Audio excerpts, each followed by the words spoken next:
So why is this a Deathbed review? Well, fortunately for me, I'm still alive and kicking, so it's not my deathbed. That means I am actually talking about the death of Ark. At the time of this recording, the last proper DLC, Genesis 2, has just dropped. And apart from possibly a new map update in the coming months, that is it. After many years, Ark will come to an end. No! God, please, no! No! No! No! But of course, Ark 2 is in development and the mysteries of that are still to come. I only hope it is better than the trailer, because Christ, I hated that. Vin Diesel, oh good God, please never ever do that again. But they probably will. So why a review now? Well, let's be honest, in the months ahead, Wildcard still has an absolute truck ton of money it can make off Ark. And welcome to Stratton Oakmont. Thanks, man. I'm gonna have a beer. This is fun.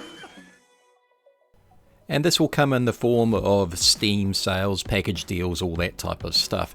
The price of Ark is going to plummet in the months ahead, and they're going to keep milking it for as much as they possibly can, I would say for at least another year or two. So there's going to be a big influx of new players willing perhaps to give Ark a go. So if you are interested in hearing my opinion on Ark, stay tuned.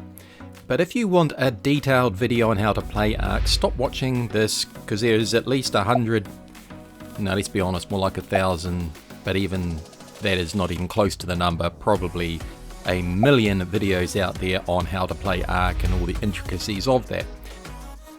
And at this point, of course, I should say, look, I'm a Kiwi YouTuber. If you like this sort of content, consider tickling the subscription button and hulk the crap out of that like button. With all due respect to my YouTube friends, many describe Ark to the newbie, well, somewhat incorrectly. So this is what 4,500 hours of Ark has shown me, and I'm going to summarize it for you like this. Ark is an absolute beast of a game. It has both wonder and joy, but it will brutalize you in the most god-awful ways frequently. So in this review, I am going to talk more about how the game is played, what is likely to be your experience if you get into the game. It's not going to be so much a review like I give this game a 7 out of 10 or anything like that. I'm just going to tell you, if you haven't played this game before and you jump into Ark, what it's going to be like for you. So Ark is sold as either a PvP or PvE multiplayer game, but it does not come even close to how the game is actually played. So here is the real breakdown of what it is like. At its most basic core, it has these modes: single player and multiplayer. And the multiplayer comes in two formats, PvE and PvP, playing against the environment, playing against other players. Now, for the start of this video, I am going to talk about, in that multiplayer aspect, official Ark. This is the game which Wildcard puts out there, and they run the servers for you and you play on these official servers. But let's start off with single player, because a lot of people don't talk about it very much, but it's often what the very first Ark player jumps into. Now, single player in Ark looks pretty appealing. You can play all the various maps, you can do most things in the game that you would want to do, and you can modify the settings and you can play the game in your own comfort and the pace of your own choosing. But all is not gold in these fields, as single player Ark has been shockingly neglected over the years and is still prone to game freezing and crashes. But worst of all in single player is the fact that it is hosted, for want of a better word, on your own machine, sitting beside your desk or on your laptop or however you play it. You're not playing on a server anywhere. So when you log off the game stops. And that is a game breaker for a lot of Ark, because you need in Ark the game to be running when you log off, because a lot of things take a lot of time. Such things as the respawning of resources and also smelting, forging, that type of thing. The game stops when you stop and it restarts when you restart. And that is an absolute core problem of single player, along with game crashes and game freezes. I find it overall entertaining, worth a go to start with, but it leaves you pretty disappointed.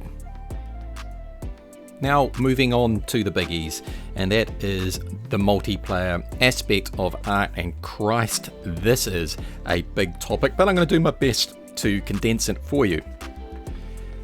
Multiplayer PvE is very attractive to the creative player, let's use that word. The player that enjoys a community interaction, the player that likes sort of designing amazing buildings, breeding dinos, taking on the challenges of Ark itself, and there are a lot of those. And if you get on the right server with the right people in the PvE world, it can be a lot of fun. Keep in mind I'm talking about official servers here. But there is a real broken aspect to the game, and that is simply on any official server there is a limit to how many dinos, tamed dinos that is, you can have on the server.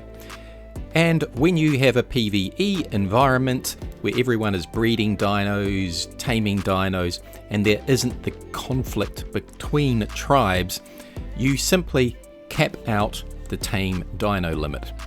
Now that in itself is fine if you're one of the players who've capped the dino limit out, but often when you're a newbie coming on, you'll start taming stuff, you might only get 1 or 2 tames, and then you'll be unable to tame anything else. And for me, that issue above everything else utterly kills official PvE servers. Now let's move on to the biggie, multiplayer PvP on official servers. So let's start with what the average new player experience is like. Well, you'll jump onto a server, which you would see before you jump on, might have a population capacity of maybe 70 people, but most times there's only a handful of players, maybe 10 to 15 if you're lucky. So you jump onto that because that seems like a reasonable server to jump on. There's players around, but it's not overpopulated. Now, being the friendly type of chap that you are, you'll type into global chat about, "Hi everyone, I'm new to the server, how is everyone?" that type of stuff. And you get no answer. You wonder why no one is talking to you. But regardless of this, you start playing the game, you start to build up. Occasionally you will see another player, and because it's a PvP server, you hide from them, you hide your base, all that type of stuff. And sometimes even some chat will pop up in the global chat, and you will try to engage with people again in that capacity. You will most likely note that many of the players talking in global chat have the fabulous name of 123. And the only stuff that you get as a response to anything that you might post up in global chat is, "Who are you and what server do you come from?" And when you do answer these, their global chat goes into a deafening silence. Days later, you log on, and everything you built up and tamed over the past week or so has been wiped and killed. Ark multiplayer PvP on official can make you feel lonely, and dare I say it, often picked on. A massive amount of new players will leave Ark after a short period of play due to this. And I mean that. A truly enormous amount of players will not play for long, in this type of game world that official Ark PvP is, because what I've just described to you is the absolute norm experience for the vast amount of players, and it isn't very nice. Now, as a little side note, if you are interested in joining a big tribe and you got no connections with anyone in the Ark world, I'll put a little link up here for a video that I've done about how to join an alpha tribe. Some people have found it quite useful, so if you're interested in that stuff, click on that video and tell me what you think. So keep in mind, I am putting this video out for people who really don't know too much about Ark and are joining up and are quite new to the world. So the point is, why is Ark official PvP like this? Why is that generally the experience that you get? Well, it is all to do with ownership and control.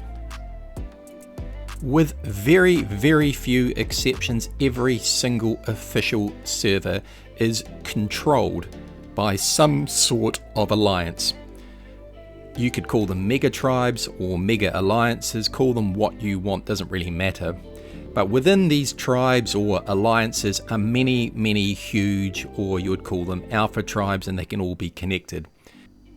And it is extremely likely that whatever server that you jump onto, there will be an alpha tribe connected to a bigger alliance. They control the server and they act like soldier ants repelling intruders from their home. They are not interested in talking to random strangers. New players on servers like you are not trusted, because you could well be a scout from another alpha tribe, or you could have some alliance to some other tribe on some other server, and a random player that pops up on a server could be sent to infiltrate the alpha tribe of that server, because it does happen. If there was one thing to describe the way Ark players play, it would be with immense distrust. Distrust runs very, very deep in Ark. So as a new player, you need to accept on a new official server that you will only ever be able to build to a certain point before the alpha tribe notices you, locates you, and wipes you. That is a fact. Now there is of course Ark official small tribes servers as well. These were set up to reduce the impact of the big tribes, the alpha tribes, and stop that sort of controlling mentality. But what you'll tend to find is that these servers are pretty dead, and any tribes that do get on them, well, because of the increased XP rates, they're bloody huge anyway. But let's move on to talk about the other aspect of Ark, which is unofficial servers, which exist in the PvE and PvP space. They will frequently add in things like faster gathering rates, taming speeds, and mods to help progress the game more quickly. As these, particularly the PvP ones, are wiped frequently, I'm talking about the servers here, the servers are wiped quite frequently. People are far more fluid in their alliances, and it's easier to join and leave tribes, and the sense of loss is a lot less because it's quicker to get things. But of course it does not have the challenge of official servers, which some people miss and some people need to make them feel like they've actually earned that dino or that tame, and you can miss that in unofficial servers. There are huge amounts of mods that you can load up, I mean a staggering amount of mods, and they can dramatically change the way the game plays. And you should definitely try unofficial, because it will offer you a really different experience and can add all sorts of extra challenges that you may not have anticipated or Ark itself never thought of.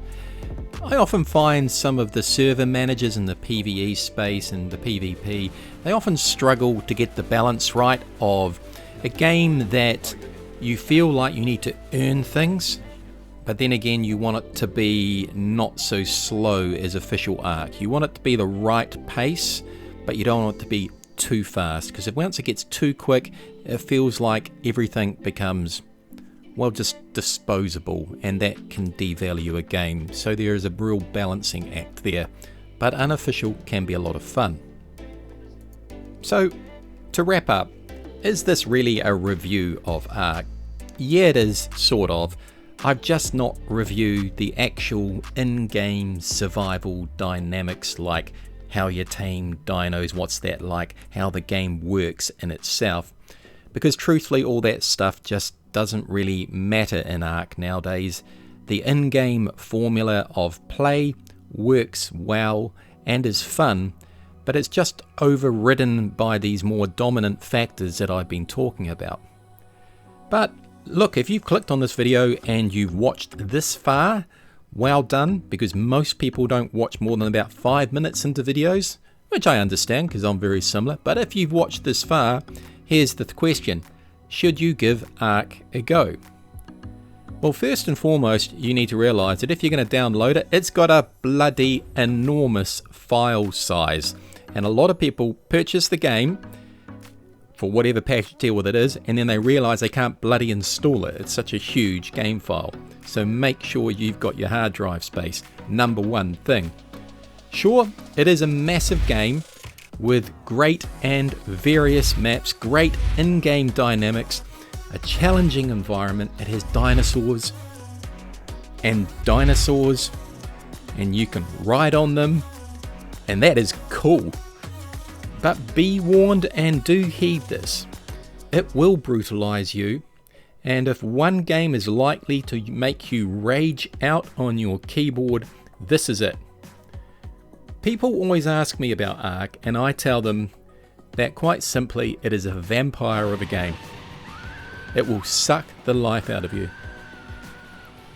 Now if you're up for that, you're going to get some good rewards, but be prepared.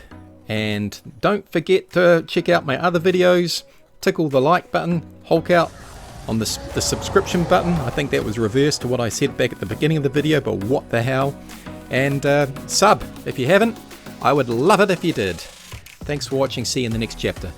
Ciao.